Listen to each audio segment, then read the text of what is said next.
Breaking news, 3 ఏళ్ల చిన్నారిపై లైంగిక దాడికి పాల్పడ్డాడు ఓ మృగాడు. చిన్నారికి బిస్కెట్లు కొని పెడతానని తీసుకెళ్లి అఘాయిత్యానికి పాల్పడ్డాడు నిందితుడు యోగి. న్యూపోర్ట్ పోలీస్ స్టేషన్ పరిధిలో గంగవరం రామాలయం వీధిలోని ఖాళీ ప్రదేశంలోకి తీసుకెళ్లి ఈ అత్యాచారానికి పాల్పడ్డాడు. బాలికకు రక్తస్రావం కావడంతో విషయం బయటపడింది. నిందితుడు యోగిని పోలీసులు అదుపులోకి తీసుకున్నారు. అతడికి చిన్నారి కుటుంబ సభ్యులతో పరిచయం ఉన్నట్లు తెలుస్తోంది. యోగి క్యాటరింగ్ పనులు చేస్తూ జీవనం సాగిస్తున్నాడు. అతడిపై పోక్సో కేసు నమోదు చేసిన పోలీసులు దర్యాప్తు చేస్తున్నారు. విశాఖ కేజీహెచ్ హాస్పిటల్లో చిన్నారికి చికిత్స అందిస్తున్నారు.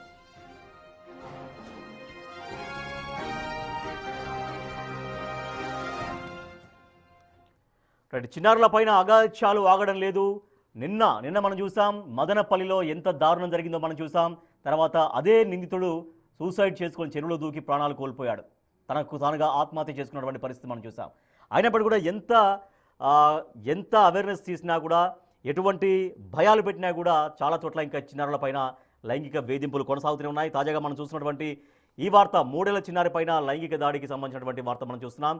బిస్కెట్లు కొనిపెడతానని తీసుకెళ్లి అఘాయిత్యానికి పాల్పడ్డాడు నిందితుడు యోగి. మా ప్రతినిధి రాజు మరింత సమాచారం అందిస్తారు. రాజు, ఎప్పుడు జరిగింది ఈ ఘటన? ఆ చిన్నారి ఆరోగ్య పరిస్థితి ప్రస్తుతం ఎట్లా ఉంది? నిన్న సాయంత్రం 4:15 సమయంలో ఎర్రవల్లి యోగి అలియాస్ గాంధీ అనే వ్యక్తి ఈ గంగవరం పోలీస్ స్టేషన్ పరిధిలో ఉన్నటువంటి రామాలయం వీధిలో ఈ దారుణ ఘటనకు పాల్పడినటువంటి పరిస్థితి అయితే ఉంది. 2.5 నుంచి 3 సంవత్సరాల వయసు ఉన్నటువంటి చిన్నారిని బిస్కెట్లు కొనిపెడతానని తీసుకెళ్లి అత్యాచారం చేసినట్లుగా మనకైతే ప్రాథమిక సమాచారం అయితే అందుతున్నటువంటిది అయితే ఉంది. ముఖ్యంగా తర్వాత ఆ రామాలయం వీధిలో నుంచి ఆ చిన్నారి ఇంటికి వచ్చి తల్లి దగ్గర ఒక్కటే ఏడవడం మొదలుపెట్టింది. ఏడుస్తున్న సమయంలో ఏం జరిగిందని తల్లి అడిగేసరికి జరిగిన విషయం మొత్తాన్ని కూడా తల్లితో చెప్పినటువంటి పరిస్థితి అయితే ఉంది. చిన్నారి ఎందుకంటే దాదాపుగా 2.5 నుంచి 3 ఏళ్లు ఉన్నటువంటి ఈ చిన్నారి యోని నుండి రక్తస్రావం అవుతున్నటువంటి నేపథ్యంలో తల్లి చుట్టుపక్కల ఉన్నటువంటి వాళ్ళందరినీ కూడా వివరాలు అడిగి తెలుసుకున్నటువంటి పరిస్థితి ఉంది. దీంతో చిన్నారి 4:15 సమయంలో ఎక్కడికి వెళ్ళింది, ఎవరు తీసుకువెళ్లారు అనేది విచారణ చేసిన తర్వాత పోలీసులకైతే సమాచారం ఇచ్చారు. దీంతో పోలీసులు కేసు నమోదు చేసుకుని ఆ చిన్నారిని విశాఖ కేజీహెచ్ కి తరలించి అక్కడైతే చికిత్స అందిస్తున్నటువంటి పరిస్థితి కనిపిస్తుంది. అంటే యోగి ఆ కుటుంబ సభ్యులకు పరిచయం ఉన్నట్టుగా తెలుస్తోంది. అంటే వస్తున్నటువంటి వార్తలను బట్టి రాజు, అంటే వాళ్ళకి సంబంధించినటువంటి వ్యక్తి, వాళ్ళ కుటుంబానికి సంబంధించినటువంటి అంటే బంధువులా, లేదంటే మామూలుగా ఉండేటువంటి పరిచయమా, ఏం చెప్తున్నారు? సహజంగా గ్రామాల పరిధిలో ఉన్నటువంటి వాళ్ళు ఇంటి చుట్టుపక్కల ఉన్నటువంటి వాళ్ళతో పరిచయాలు ఉంటాయి. ఆ పరిచయంతోనే ఆ ఇంటికి తరచూ ఆ యోగి వస్తూ వెళ్తూ ఉంటున్నటువంటి పరిస్థితి అయితే ఉంది. తెలిసిన వ్యక్తి కావడంతో చాలా ఈజీగా ఆ కుటుంబ సభ్యులు ఎవరు వచ్చి వెళ్తున్నా కూడా ఏమనేది లేదు, అది ప్రతి ఇంట్లో జరిగేది. దీన్ని అలసుగా తీసుకున్నటువంటి ఆ యోగి చిన్నారిని బిస్కెట్లు కొనిపిస్తానని చెప్పి బయటకైతే తీసుకెళ్లిన తర్వాత ఈ అత్యాచార ఘటనకైతే పాల్పడినటువంటి పరిస్థితి కనిపిస్తుంది.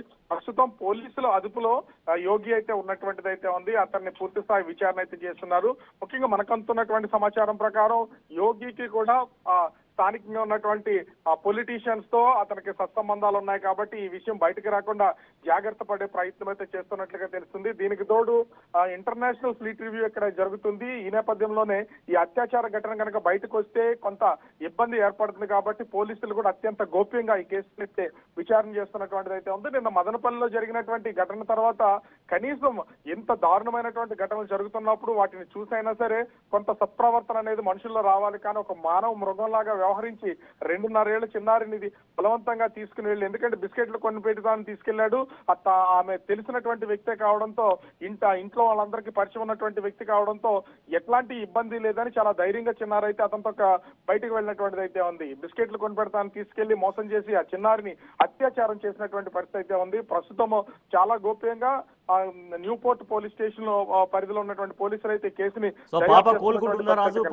పాప ఆరోగ్య పరిస్థితి ఎట్లా ఉందని చెప్తున్నారు. ప్రస్తుతం విశాఖ కేజీహెచ్ లో పాపకు సంబంధించి చికిత్స అయితే అందుతుంది. నిన్న రాత్రి దాదాపుగా 7 గంటల సమయంలో చిన్నారిని కేజీహెచ్ లో అడ్మిట్ చేశారు. అప్పటి నుంచి ఇప్పటి వరకు ఆ చికిత్స అయితే అందుతుంది. చిన్నారి ఆరోగ్య పరిస్థితి కూడా అనేది వైద్యుల ద్వారా తెలుస్తున్నటువంటి పరిస్థితి అయితే ఉంది. ఎందుకంటే మైనర్ గర్ల్ కావడంతో ఆమెకు సంబంధించినటువంటి ఏ వివరాలని బయట పెట్టడానికి అవకాశం అయితే లేదు. దీంతో తల్లిదండ్రులు కూడా ఆ గోప్యత అయితే పాటిస్తున్నారు. వాళ్ళకి సంబంధించినటువంటి వివరాలు కూడా బయటకు రావడానికి అయితే సందేహిస్తున్నటువంటి పరిస్థితి అయితే కనిపిస్తుంది.